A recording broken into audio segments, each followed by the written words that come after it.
NASA is ramping up efforts to find alternatives to the aging ISS. This push is opening the door for commercial space station concepts from companies like Northrop Grumman, Blue Origin, VAST, Axiom Space, Think Orbital, and Sierra Space. Sounds exciting, right? But there's more. Another major player is looking to enter the scene. Enter SpaceX, famous for its strong safety record and bold yet achievable ideas. Their ambitious Starship project is being designed for deep space missions, but it could also play a big role in low Earth orbit. So, with all its unique features, what could a Starship space station actually look like? Find out in today's episode of TechMap.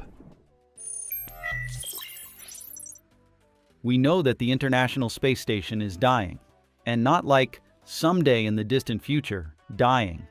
More like, we should probably start saying our goodbyes now. Dying. Some experts, including Elon Musk, think we shouldn't even wait until 2030, which is the current retirement plan. Instead, try 2027. That's 2 years from now. So what's going on up there? Picture this. After 2.5 decades in space, the ISS is showing its age like an old car with duct tape on the bumper, and a weird rattle no one can fix. There are cracks, actual cracks in some of the modules. Coolant leaks, air leaks. Yeah, not exactly the kind of thing you want happening in a place with no atmosphere outside. One repeat offender? The Russian-built Zvezda service module, especially this tunnel-like part that connects the docking port to the rest of the ship. That area has been leaking since 2019. Engineers think the problem might be stress fractures or issues with the welds. But here's the kicker. This part of the station is basically the life support HQ. Oxygen, water, crew quarters, you name it. Oh, and just recently, there was a weird chemical smell on board, kind of like spray paint or something toxic. Turns out it came from a freshly arrived Russian cargo ship, Progress MS-29, docked at the Poisk module. Crew spotted little droplets floating around, freaked out, as you would, and sealed the hatch immediately to keep whatever it was contained. Now, if all that weren't enough, there's the ever-present threat of space junk. Little pieces of metal and debris are flying around Earth at mind-blowing speeds. And sometimes, they come way too close for comfort. The ISS has had to dodge this stuff more than once, and each time feels like threading a needle, with your life on the line. Here's a fun fact. The ISS is basically running on tech from the 1980s and 90s. That's like trying to run a modern smart home on a Windows 95 computer. It's so outdated that astronauts often refer to it as a floating plumbing depot. And honestly, that's not even an exaggeration. The station's plumbing is a mess of pipes and hoses that handle everything from water circulation to urine recycling. Yep, they drink filtered pee. To ammonia-based cooling. It works, but only just. Maintenance is constant. Imagine having to fix leaks or unclog waste systems in zero gravity. Fun, right? That's why modern space companies are going a different route. Check this out. Some future stations are going full comfort mode. The VAST company, for example, is designing inflatable modules like Haven 1, with beds that gently hug you like a weighted blanket. Because in space, you kind of just float around when you sleep. Some ISS astronauts actually wedge themselves into cabinets to feel anchored. Seriously. And while the ISS's interior feels more like a cramped submarine, tubular hallways, tight quarters, and everything designed for maximum efficiency. New habitats aim to feel more like, well, a home. More space, more privacy, more peace of mind. Like SpaceX's Starship, which is expected to offer bigger living areas, room to stretch out. Now, originally, Starship was designed to carry lots of people on crazy long trips through deep space. We're talking months in a metal tube on the way to Mars. So from the beginning, comfort and livability weren't optional. They were baked into the design. But here's the twist. If this thing can keep a crew alive and happy on an 8-month journey to Mars, then imagine how overqualified it is to just hang out in low Earth orbit. Like it would be luxury up there. And that brings us to Starship's killer feature, size. This rocket is huge, like absurdly huge. On camera, people crawling on it during tests look like ants. And if you've ever seen that frosty outer layer when the tanks are full of cryofuel, everything above that is basically empty space. That's your living room in orbit. Right now, the main living space is in the upper section, the payload bay and nose cone, measuring 18 meters in height and 9 meters in width. It gives you about 1,000 cubic meters of volume. That's actually a bit more than the entire ISS, which clocks in at 935 cubic meters. So yeah, one Starship is already doing more than the entire orbiting lab we've had for decades. With that kind of volume, people have started dreaming big. We're talking about a 6-floor layout like a vertical condo in space. One deck could be for storage and cargo, another for growing plants and grabbing dinner, throw in a gym, crew quarters, common areas, and mission control. And suddenly, you're not just surviving in space, you're living. But here's the catch. Starship was designed to land upright like a rocket on the Moon or Mars. So a vertical layout makes sense if you've got gravity pulling you down. Not so much in microgravity where up and down are just concepts. So if Starship becomes a permanent station in orbit, the layout shifts.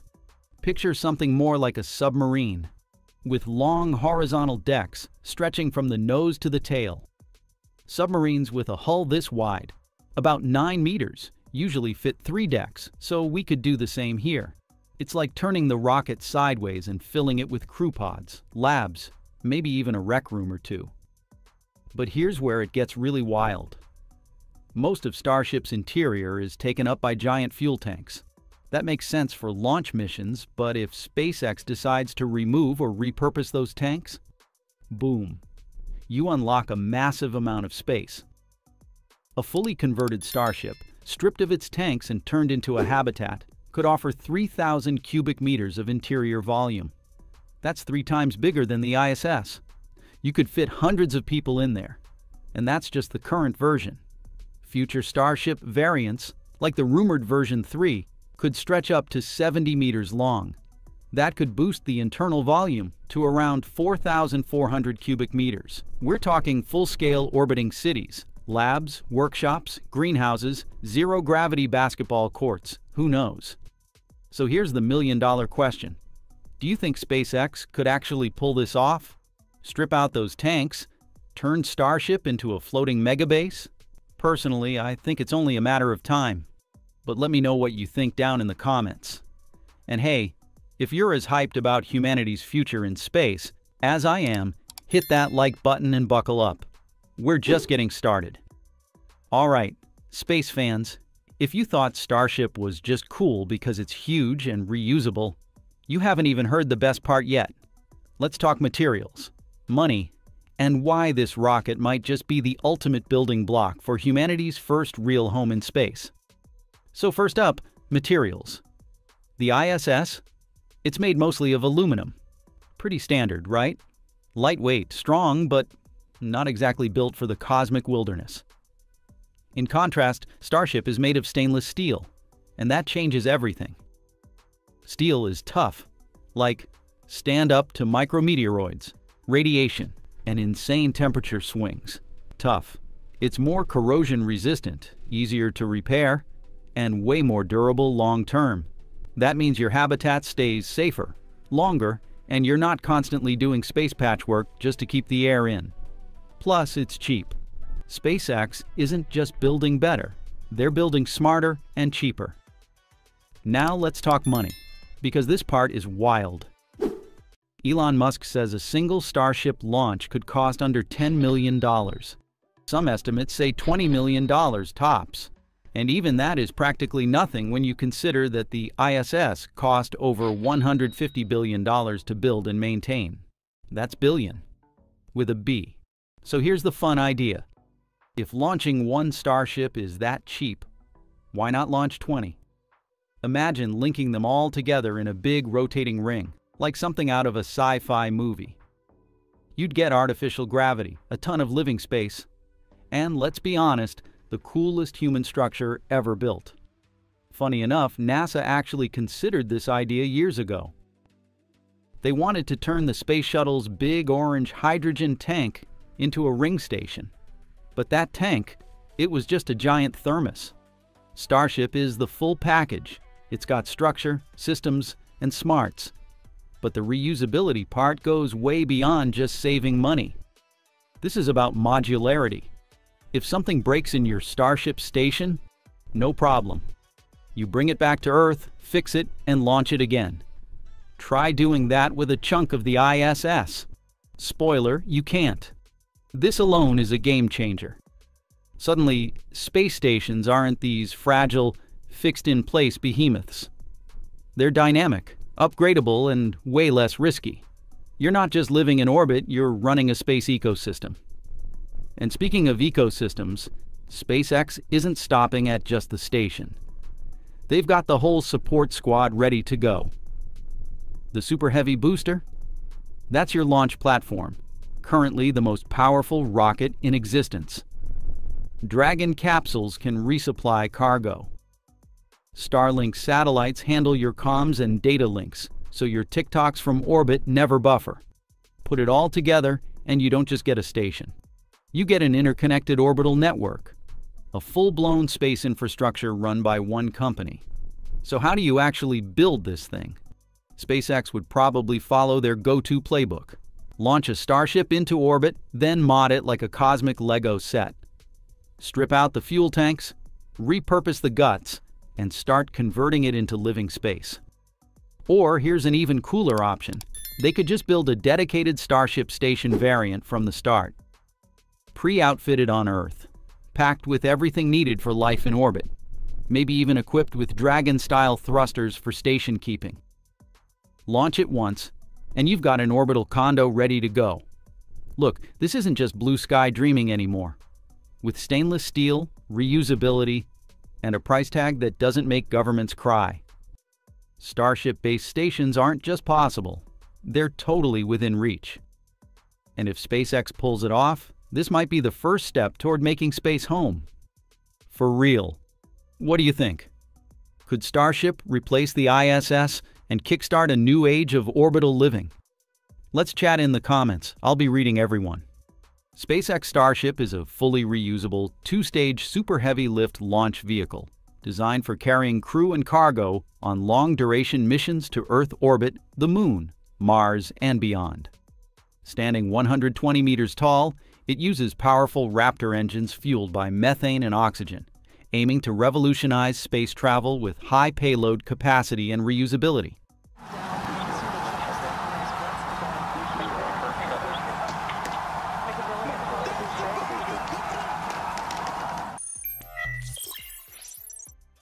Vast, a startup tucked away in Long Beach, California, with a wild idea: build the world's first commercial space station.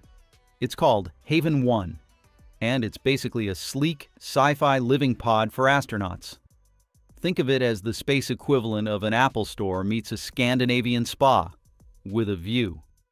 The whole structure is just one module, made from precision-machined aluminum panels. Think high-end aerospace Legos, all welded together into a single, tight-knit cylinder. The interior volume, about 45 cubic meters. That's roughly the size of a small tour bus. Not exactly roomy, but hey, for 4 people floating in space, pretty cozy. Haven 1 is built to host up to 4 astronauts for 2-week missions, though it could theoretically stretch to 30 days if needed. Realistically, though, each trip will last about 10 days, and there are only 4 such missions planned for its 3-year run. So yeah, if you want to be one of the lucky few to spend a week and a half orbiting the Earth in this space pod, better start training yesterday. But here's where it gets cool. Haven 1 isn't just a metal tube in the sky. It's actually designed to feel, well, human. Inside you'll find maple veneer panels, creamy white walls, and gentle lighting that makes it look less like a science experiment and more like a boutique hotel room, minus gravity. Compare that to the ISS, which, let's be honest, looks like a floating plumbing depot. There's even a 1.1-meter domed Earth-facing window, offering a stunning 180-degree view of our planet. That's right, astronauts will get to float up there, sip their instant coffee, and watch the sunrise over Earth every 90 minutes. Not a bad office view. But these cozy aesthetics aren't just for Instagram clout. It's about functionality through comfort. As VAST CEO Max Hayat put it, "We go to space to work." And he's got a point. If you can feel better, you can work better. That's why the station focuses heavily on crew well-being, starting with how they sleep. On the ISS, sleep is weird. Some astronauts wedge themselves into cabinets just to feel anchored. Others float around in sleeping bags like drifting ghosts. So Haven 1 is trying something new. Inflatable beds that apply gentle pressure to the body, like a weighted blanket in space. Sounds cozy, right? The whole design has been guided by Drew Fustel, a veteran NASA astronaut who's spent over 200 days in space. He's done spacewalks from the shuttle, worked on the ISS, and knows firsthand what makes or breaks long-term missions. Without his insight, it's easy to imagine a sterile, functional tube. But instead, Haven 1 might just become the first space station that feels a little like home. So imagine this. You're floating 250 miles above Earth, looking down at the planet through a massive window, and you've just wrapped up a day of space research. Where do you go to relax? On Haven 1, you might just head over to the common area. Yep, even in space, there's a kind of living room. This isn't just some metal bench and control panels either. Haven 1 comes with a deployable table, where astronauts can eat, work, or just hang out. It's also got multiple interfaces for mission tasks and downtime, because even space travelers need Netflix breaks. Well, not literally, but you get the idea. To actually get inside this space condo, astronauts will dock via SpaceX's Dragon capsule and enter through a vestibule, a kind of space hallway connecting the Dragon to Haven 1. Basically a pressurized airlock/welcome mat for anyone arriving from Earth. But here's where it gets very futuristic. Haven 1 is set to become the first space station to connect to Starlink. Yes, that's Starlink. So instead of scratchy radio or laggy video chats, astronauts will have gigabit internet. That means real-time communication, massive data uploads, and maybe, just maybe, live streaming from orbit like it's a regular day at the office. Now, under the hood, Haven 1 isn't going all out with bleeding-edge tech. And that's kind of the point. Its life support system is based on a simpler, open-loop design, similar to what NASA used on the old space shuttle. Basically, instead of recycling everything on board, it relies on external spacecraft like Dragon for essentials like oxygen resupply, CO2 removal, and humidity control. Is it basic? Yeah. But that's actually a feature, not a bug. Why? Because simplicity equals speed plus savings. Going with a proven, straightforward system lets VAST move faster and cheaper, which is crucial when you're a new player, trying to do what governments used to spend billions on. And speaking of speed, VAST only announced Haven 1 in 2023, but as of July 2025, the primary structure is already assembled. This summer, they're moving into the testing phase. The goal? To have the full station integrated and going through final checks early next year, ahead of their target May 2026 launch. Yeah, that's some serious momentum.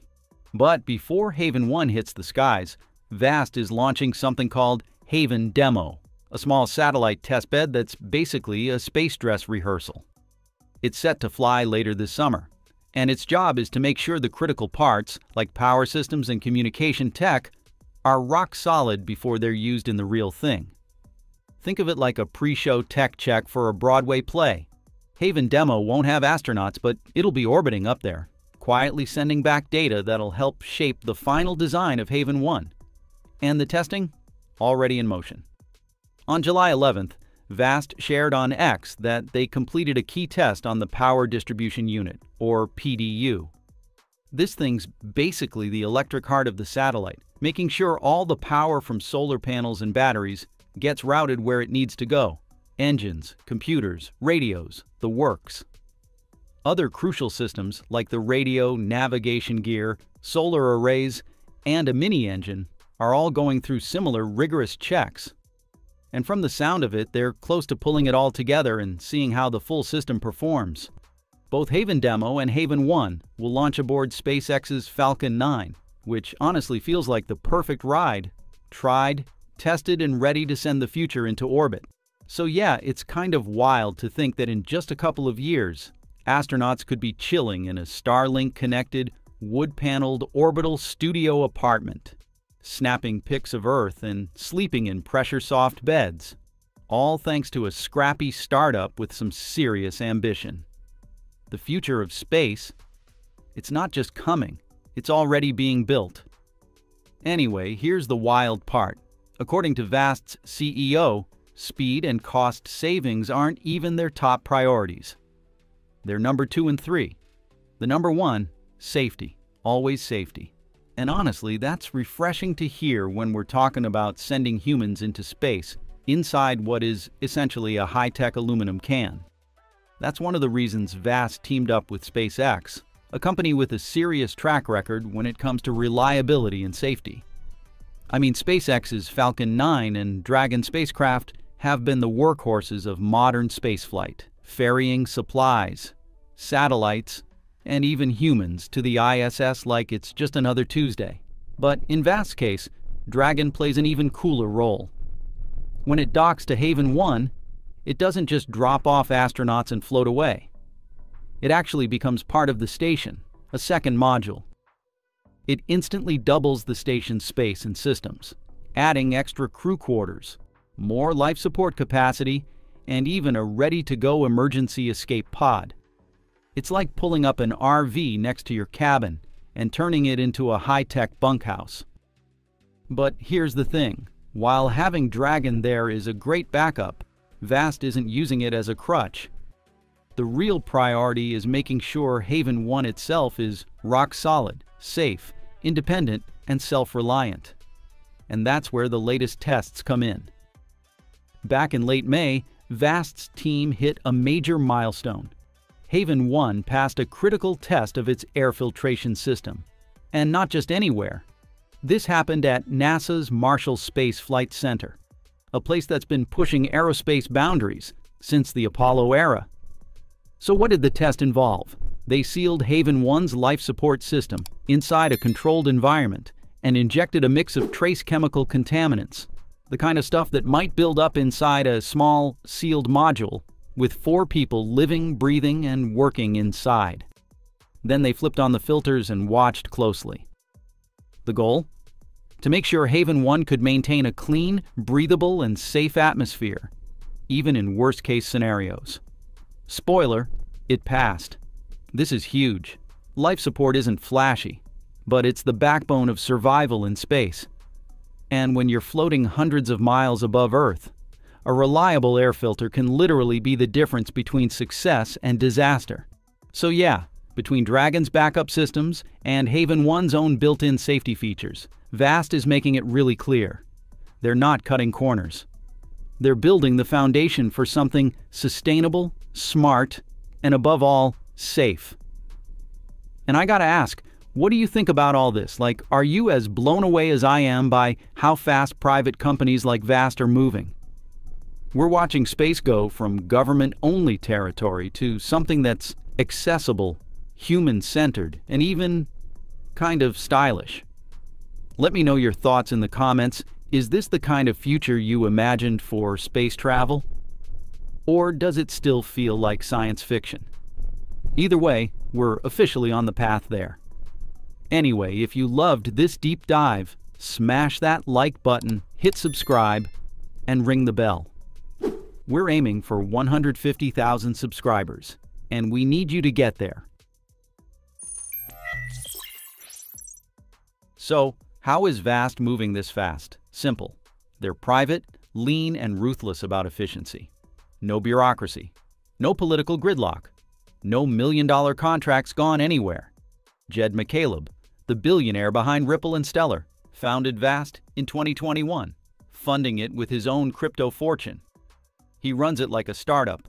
Pure capitalism, move fast, break things responsibly, and build what works. Think Elon Musk, but instead of rockets or Teslas, McCaleb is targeting space stations. Vast's team challenges everything. Why are modules small? Why accept microgravity? Why over-engineer life support? Instead, they focus on 3 core strategies. Eliminate complexity. Vast's modular design slashes thousands of components found in legacy stations. Integrate smart. By docking with SpaceX's Dragon, they skip building redundant crew quarters, backup systems, and escape modules. Dragon handles it all. Iterate fast. With no government oversight, Vast operates at Silicon Valley speed. Test, fail, fix, repeat. It's startup logic, but in orbit. And so far, it's working. When Elon Musk set out to build a rocket, he wasn't just aiming to join the commercial space race. He was reaching for something far greater. His vision? To create the most daring engineering marvel ever attempted by humankind.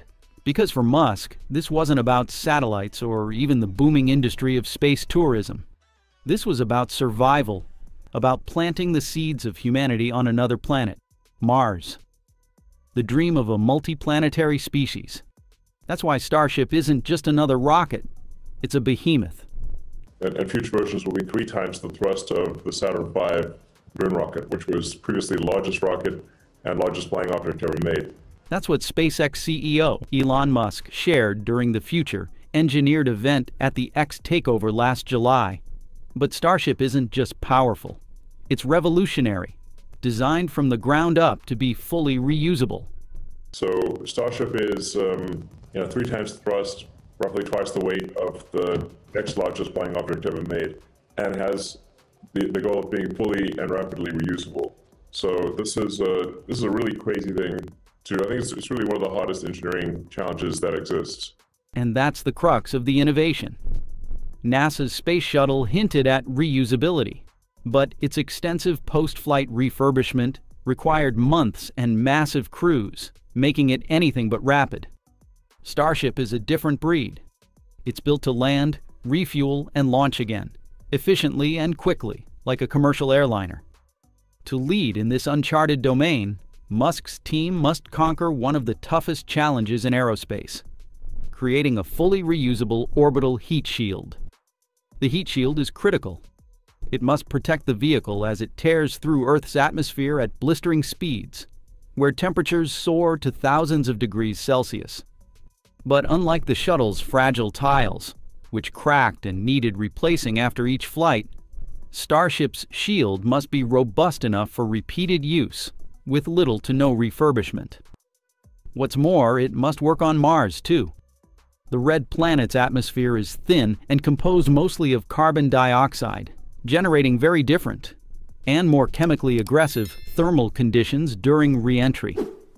It's a materials science nightmare, demanding resistance to both erosion and oxidation. Several Starship test flights have suffered heat shield tile losses and cracks. Yet every flight has been a lesson. Bit by bit, SpaceX is refining the system. Musk remains optimistic. But I'm hopeful that the ship will be recovered maybe this year, but certainly I'd say in the first half of next year. And then there'll be further improvements to make the ship and the booster not just reusable, but fully and rapidly reusable. If successful, Starship could revolutionize launch economics. It might even beat the cost per ton of the tiny expendable Falcon 1. So that getting 100 tons or more to orbit of useful payload will cost less than a rocket that would ordinarily deliver half a ton. That was Falcon 1. But reusability is just step one. To truly venture to Mars, Starship needs the capacity to refuel, or rather refill, in orbit. I say refilling, not refueling, because most of what's transferred is actually liquid oxygen as opposed to fuel. So for orbital refilling, you need to have 2 Starships come together and dock and transfer propellant from one Starship to another, and then in the future to an orbital propellant depot. Why focus on transferring liquid oxygen? Because it makes up about 80% of the total propellant. Like the heat shield, orbital refilling is incredibly ambitious and immensely tricky. But no other space organization is seriously chasing this level of reusability or innovation. That's why the world is watching SpaceX. Because if they succeed, They won't just have built a rocket, they will have built the bridge to a multi-planetary future. So, how about you? Do you believe in the future of Starship and life on Mars? Say yes in the comment section below if you agree. Anyway, if you love this deep dive, smash that like button, hit subscribe, and ring the bell. We're aiming for 150,000 subscribers, and we need you to get there. If you have questions about the feasibility of the Starship project, you're not alone. A highly respected voice in Mars exploration shares that curiosity. Dr. Robert Zubrin, the renowned American aerospace engineer. And he's not just asking questions. He's offering game-changing ideas that could make Starship's journey to the red planet even smoother. At the center of his updated vision, Mars Direct 2, is something fascinating. The mini Starship, or as he calls it, the Starboat. As the name suggests, this smaller spacecraft is roughly 1/5 the mass of the full-sized SpaceX Starship, with a diameter of about 5 meters compared to the original's roughly 9 meters, and standing around 25 meters tall, the mini Starship is a lighter, more agile vehicle, carefully designed for specialized missions. While SpaceX's Starship is built as a heavyweight, fully reusable rocket capable of direct Earth-to-Mars transport with crew and cargo, Zubrin's mini Starship plays a different role. Think of it as a nimble shuttle or lander, optimized for ferrying astronauts and supplies between orbiting motherships, full-size starships parked in orbit, and the surfaces of Mars or the Moon. It could even make short surface-to-surface hops across these worlds. The result? Less fuel, faster turnarounds, and streamlined missions. Here's how Zubrin's bold vision works. A full-size Starship launches a mini Starship into high Earth orbit, just shy of escape velocity. From there, the mini Starship takes the baton and heads toward Mars alone. Meanwhile, the main Starship returns to Earth, refuels, and prepares for its next delivery, like a celestial shuttle service running back and forth across the solar system. Because the mini Starship only needs to operate between orbit and a planetary surface, it uses far less propellant for landing and takeoff. This dramatically reduces the amount of fuel that must be produced on Mars, or launched from Earth for lunar missions, making the entire mission architecture more practical and cost-efficient. Its compact size and streamlined function also mean it could be turned around more quickly than its big brother, with minimal refurbishment needed between flights. That opens the door to multiple rapid missions, exactly what's needed for robust exploration and settlement. Despite its smaller size, the mini Starship keeps the sleek, aerodynamic shape and stainless steel structure of the original Starship, but relies on just 2 Raptor engines for propulsion, more than enough at this reduced scale. What Zubrin proposes is a system built on modularity, flexibility, and speed. His approach prioritizes rapid deployment, cost control, and mission versatility, an appealing contrast to the heavy lift, direct transit ambitions of the full-size Starship, which, while powerful, faces challenges tied to its immense size and complexity. In essence, while SpaceX pushes for maximum payload and deep space leaps, Zubrin's vision brings balance, a supporting cast of smaller, smarter craft to make the Starship dream more achievable, more sustainable, and maybe, just maybe, a whole lot sooner. But even visionary ideas come with daunting challenges, and Zubrin's mini Starship is no exception. On paper, it's elegant, a smaller, lighter lander that consumes far less fuel than its larger counterpart. Yet even its modest propellant needs, about 120 tons for Mars surface-to-orbit trips compared to Starship's 600, present a serious hurdle. Producing that amount of fuel on Mars, using the planet's own resources, demands a continuous and powerful energy supply. Solar arrays, limited by dust, maintenance, and Martian day-night cycles, might not cut it. Instead, nuclear power may be the only realistic option to run the electrolysis plants needed, at a steady output of 600 kilowatts, 24/7. That's no small feat on a planet millions of miles from Earth. Then there's the landing. Neither Mars nor the Moon currently has a network of ready-made runways. The dust-choked, debris-littered surfaces are uncharted territory for something as sensitive as a crewed lander. Without advanced precursor missions to scout, map, and prepare these landing zones, possibly even paving them, the risk remains high. A single misstep during descent could end a mission before it begins. Even getting the mini Starship off Earth introduces complications. It will need adapters to mount onto existing heavy-lift rockets like SpaceX's Super Heavy or Blue Origin's New Glenn. The difference in diameter, 5 meters for the mini Starship versus 7 to 9 meters for the boosters, creates aerodynamic and mechanical integration issues that can't be solved with off-the-shelf parts. These challenges go far beyond simply stacking rockets. While 2 Raptor engines may provide enough thrust for a mini Starship, they offer less fault tolerance than the 3-engine layout of the full-sized version. A single engine failure during a Mars landing or lunar ascent could mean mission failure, with little room for error. There's also the promise of rapid reuse, which is easier said than done. Re-entry and launch cycles on Mars or the Moon put immense stress on heat shields, engines, and structural components. To truly support frequent hops with minimal refurbishment, materials will need to be tougher, smarter, and more resilient than anything we've built before. And finally, there's the refueling puzzle. Keeping cryogenic fuels stable on alien surfaces, where infrastructure is still hypothetical, adds another layer of complexity. Avoiding boil-off and ensuring safe, lossless transfer of propellants will require robust, novel engineering solutions. So while the mini Starship paints an inspiring picture of flexible, affordable interplanetary travel, it must first navigate a minefield of technological challenges. From power generation and fuel production to surface logistics and mechanical compatibility, Zubrin's concept is bold. But turning it into reality will demand every ounce of ingenuity the aerospace community can muster.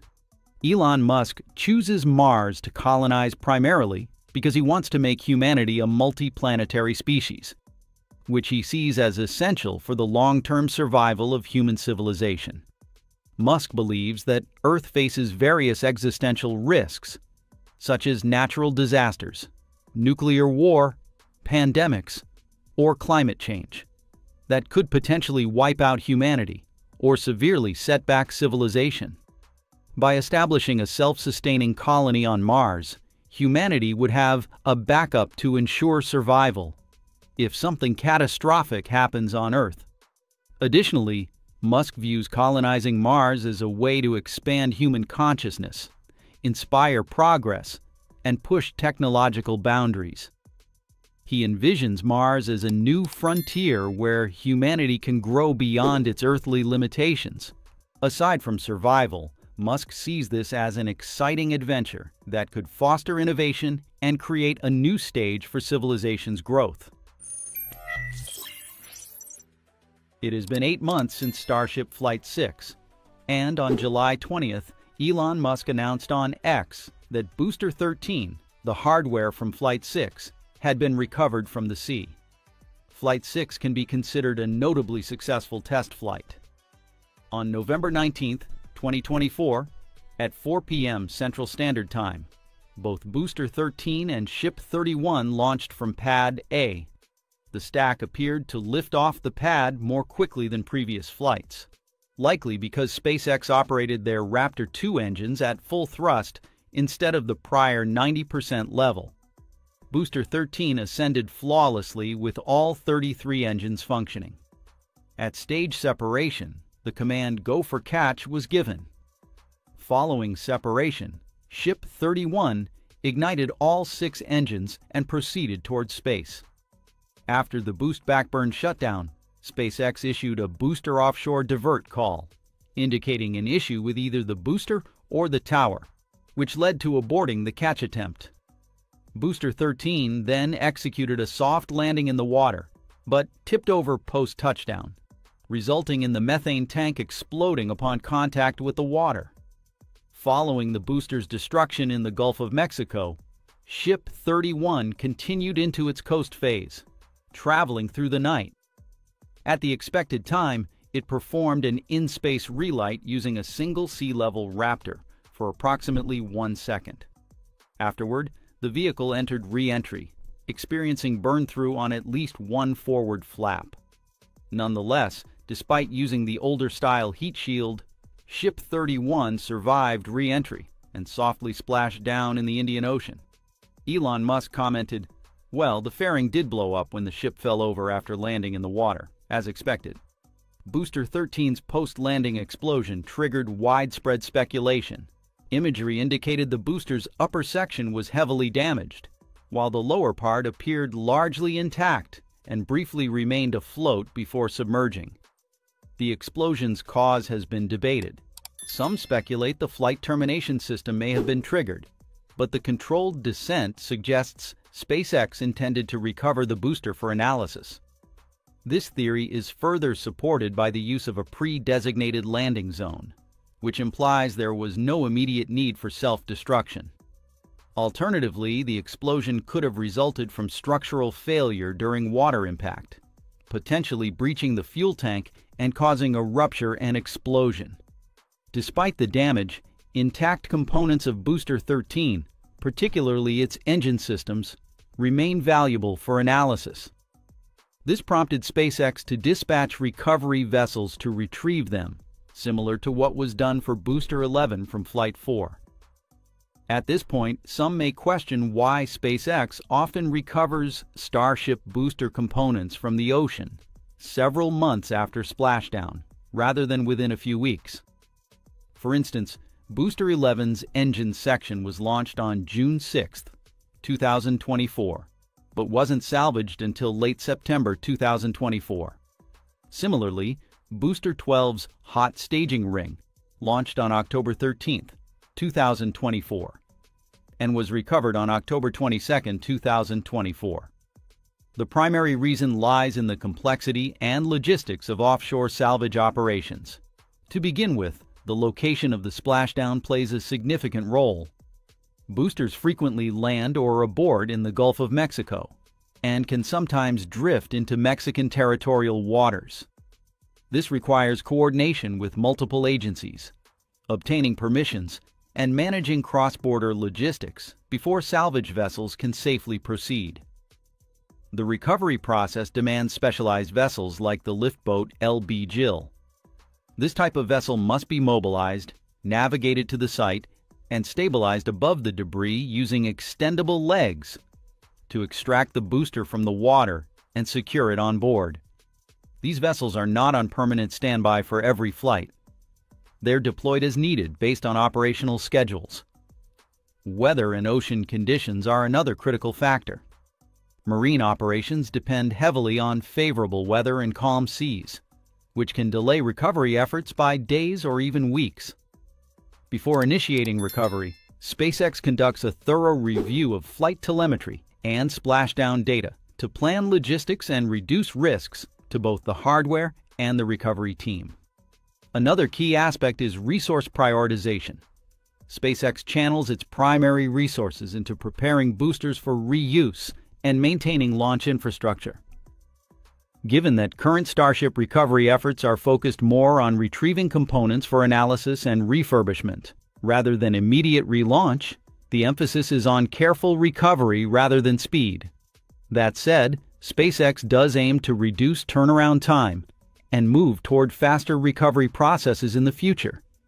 However, for now, sea recoveries remain intricate marine salvage missions that, due to their scale and operational demands, naturally extend over months instead of weeks.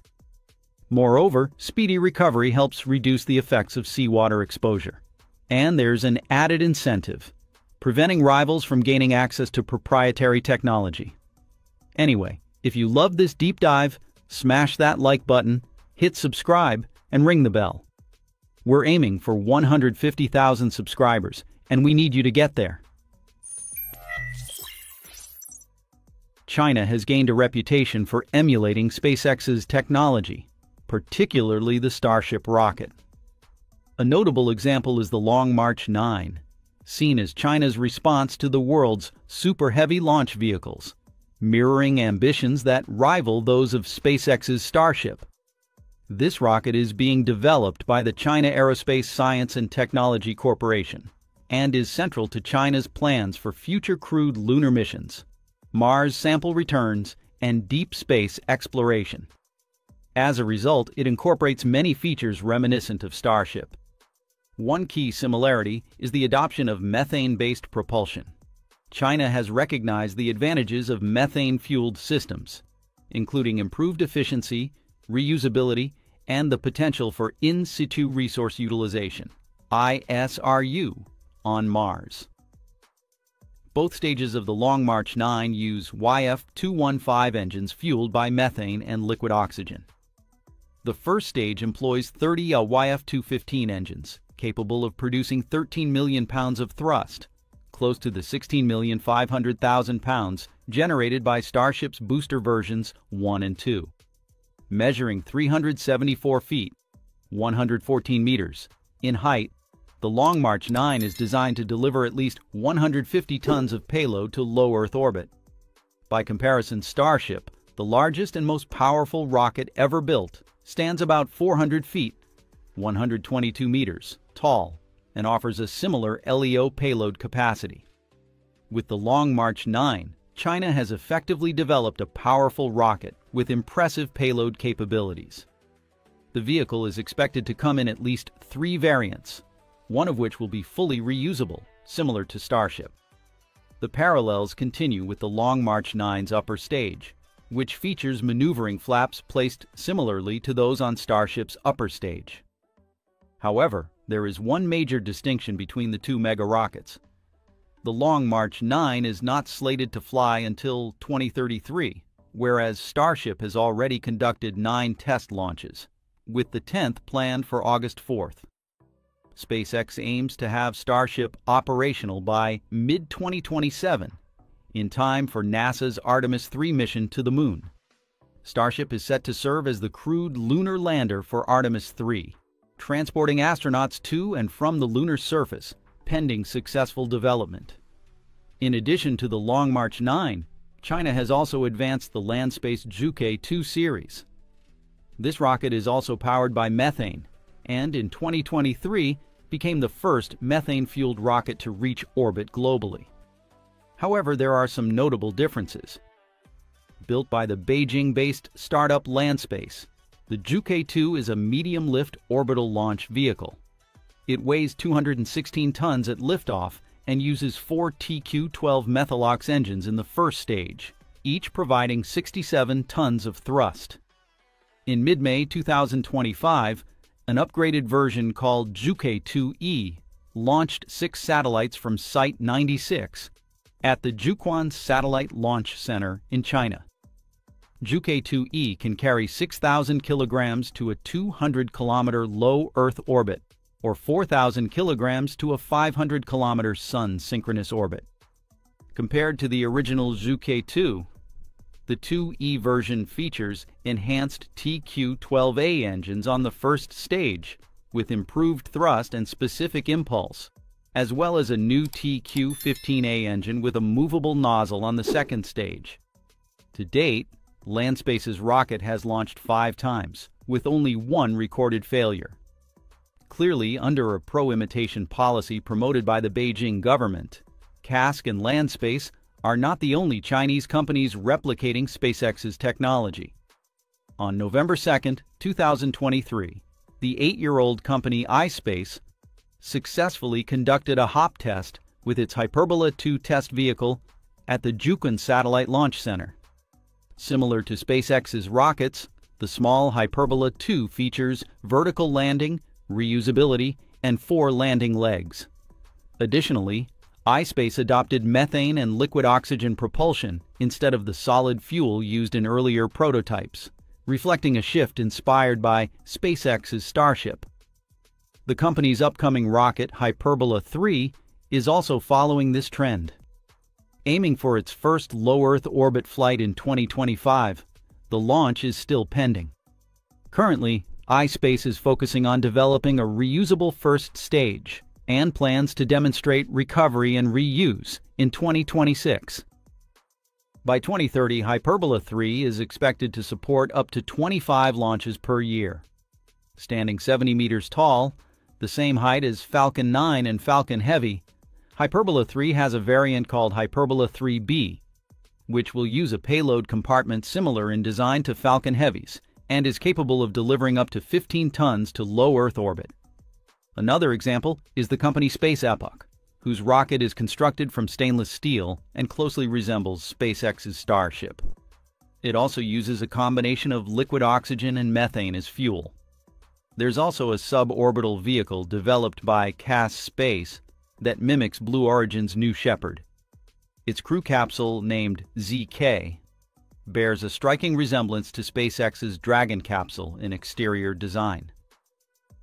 In addition to rockets and spacecraft, China has also engineered a booster catch tower inspired by SpaceX's Mechazilla, designed to catch and recover rocket boosters. In November 2024, Chinese rocket startup Cosmo Liap announced it had raised over 100 million yuan, around $14 million, to develop its Yuaqian reusable rocket and recovery system. They showcased a prototype of their Mechazilla-style catch tower in a YouTube video. That video also reveals that the Chinese rocket is nearly identical to SpaceX's version. Clearly, China is making its own strides. In addition to Landspace and CASC, other startups such as Axiom Space, Galactic Energy, Space, Cosmo Leap, and Space Pioneer have all achieved orbital launches. China's momentum has prompted it to set an ambitious target. By 2030, it aims to send 2 rockets to the moon, one carrying a lander and the other transporting astronauts. Should we be concerned about Chinese technology imitating others? To a certain degree, yes. Unless China actually employs a patented or copyrighted product, their actions remain questionable. China is dead set on challenging the United States in the modern space race, and their ambition is crystal clear. They want to overtake U.S. dominance in space by the year 2045. Now, to be fair, they've made some impressive progress already. Take the Tiangong space station. Not only is it operational, but Chinese astronauts there have already set a new record for the longest spacewalk.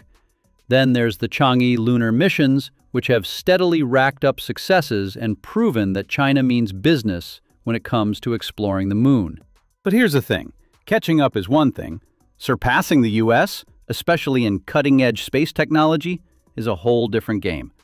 China still lags behind in areas like low Earth orbit broadband services and innovative launch systems, especially compared to companies like SpaceX that are rewriting the playbook. So what's China's game plan? Step 1. Copy what works. Seriously. Several Chinese companies like iSpace and Cosmo Leap are heavily borrowing, or let's just say it, copying, from SpaceX's designs. iSpace's Hyperbola 3, for instance, looks and acts like a Falcon 9 twin, right down to its reusable architecture and sea-based recovery goals by 2025 or 2026. And it's not just orbital rockets.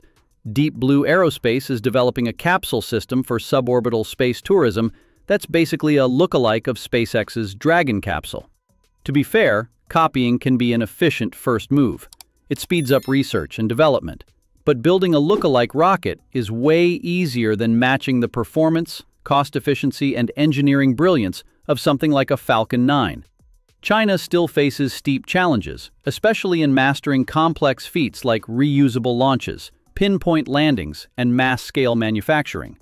In September 2024, Deep Blue's reusable Nebula 1 rocket exploded during a vertical landing test.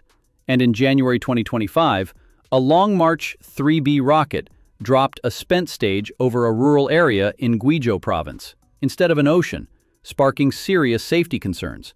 These missteps are pushing China to step up with more original ideas. It's not just about technology anymore. National pride is on the line. Nobody wants to be known as the copycat nation, especially not when you're trying to compete with your geopolitical rival.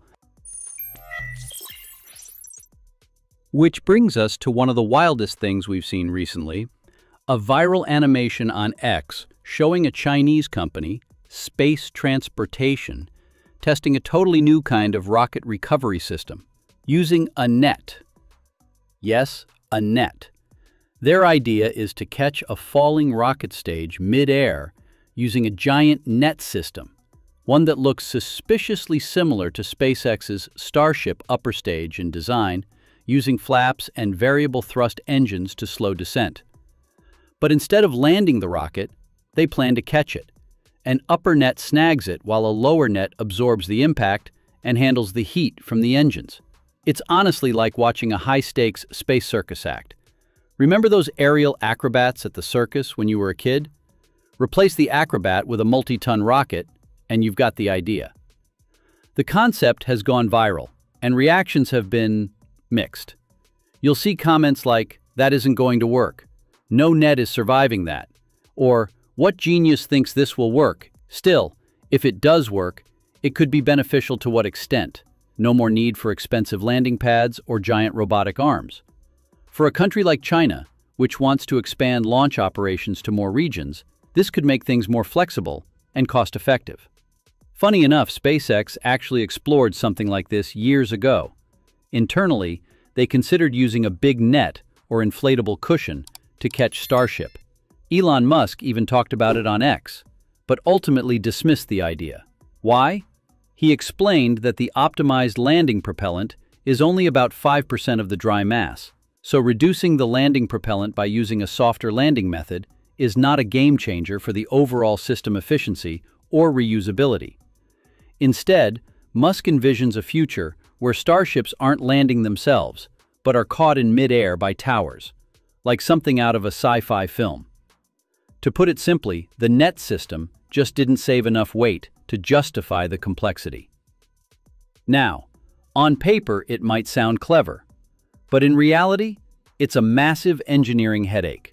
First off, that net would have to survive some of the most extreme forces imaginable. Not just the sheer weight of the rocket, but also the scorching heat and downward thrust from its engines during descent. We're talking about forces that blew up Starship's orbital launch mount back in 2023. So yeah, a simple net probably isn't going to cut it. And precision? Oh boy, it's off the charts. Catching a falling rocket with a net is even trickier than SpaceX's own Mechazilla system. Think about it. Would you rather grab a multi-ton rocket using strong steel arms or try to snare it with wires over open sea? Which one would be safer? Let me know your answer in the comment section below. Anyway, if you loved this deep dive, smash that like button, hit subscribe, and ring the bell. We're aiming for 150,000 subscribers, and we need you to get there. Unlike Mechazilla's robotic arms that can move and adapt in real time, these net systems don't offer much wiggle room. No dynamic adjustment, no forgiveness if the rocket drifts slightly or rotates off axis. The rocket would have to descend perfectly, with surgical smoothness, and line up its hooks with precision just to get snagged by those wires. That's a lot of pressure on the guidance system. Now, let's talk money. The whole appeal of the net system was cutting down on infrastructure. But when you really break it down, it might not actually save that much. On the other hand, SpaceX's catch arms, while expensive to build, come with a ton of benefits. They don't just catch the booster. They can guide it, align it, and gently lower it right back onto the launch mount or prep platform. That means no need for extra drone ships or landing pads. Just catch, inspect, and prep for the next flight. Boom. Way faster turnaround. Plus, these arms aren't flying blind. They work with high-res cameras, LiDAR, and super-precise real-time tracking systems that follow Starship's descent to within millimeters. They synchronize with every flip, burn, and movement the rocket makes as it comes down. So, while a net might look cool in a viral animation, in the real world of rocketry, precision, reliability, and adaptability still rule the game. All right, let's flip the script for a second.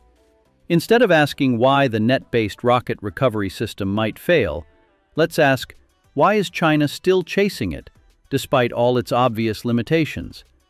Well, one possible reason is pretty straightforward: learning and development. Sometimes tackling a tough engineering problem, even one that seems impractical, can be an incredibly valuable learning experience. By experimenting with a net-based recovery system, China is diving deep into materials science, flight control systems, aerodynamics, and more. The data they gather from each test, each failure, and each near miss adds up.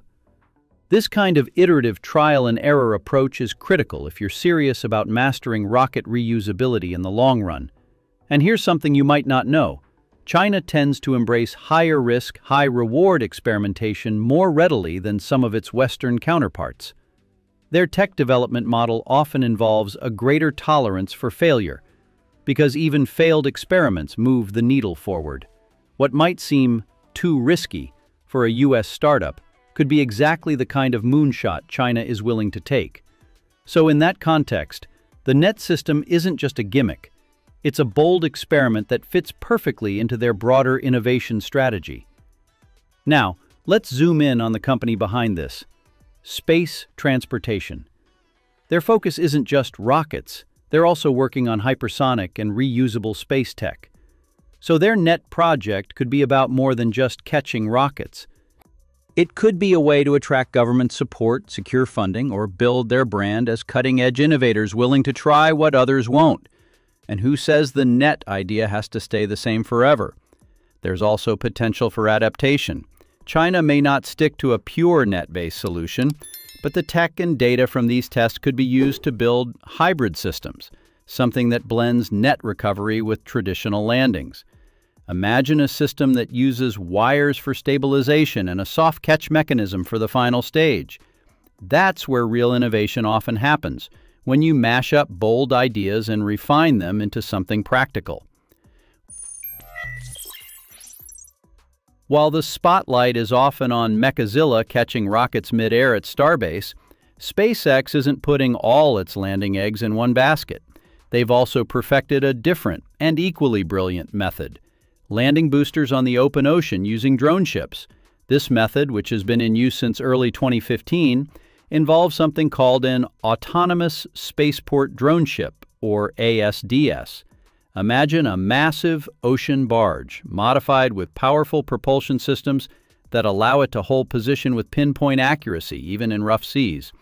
It features a giant landing pad and a whole bunch of tech that talks directly to the returning Falcon 9 booster. And of course, being SpaceX, each of these drone ships comes with a sci-fi-inspired name. Just read the instructions, "Of course I still love you," and a shortfall of gravitas. Now here's why drone ship landings are a game changer. First, it's all about flexibility. These platforms can be stationed just about anywhere in the ocean. That means the rocket doesn't need to carry a bunch of extra fuel just to fly back to a static land-based site. Instead, it follows the most efficient path home, straight down to a waiting drone ship. This makes the return trajectory smoother, faster, and way more fuel efficient. Second, and this is a big one, landing at sea reduces risk. If something goes wrong, whether it's a missed landing or an engine failure, you're not threatening nearby towns or infrastructure. You've got thousands of miles of ocean as a natural safety cushion. It's the safest way to test, fail, learn, and fly again. And SpaceX has nailed this method. Falcon 9 has clocked in nearly 500 successful landings, many of which have happened on these trusty ocean platforms. That track record speaks volumes about the reliability, safety, and precision of drone ship recoveries. So while Mechazilla might be the flashiest recovery system in the SpaceX playbook, don't underestimate the quiet workhorses floating out at sea. They've helped make rapid reusability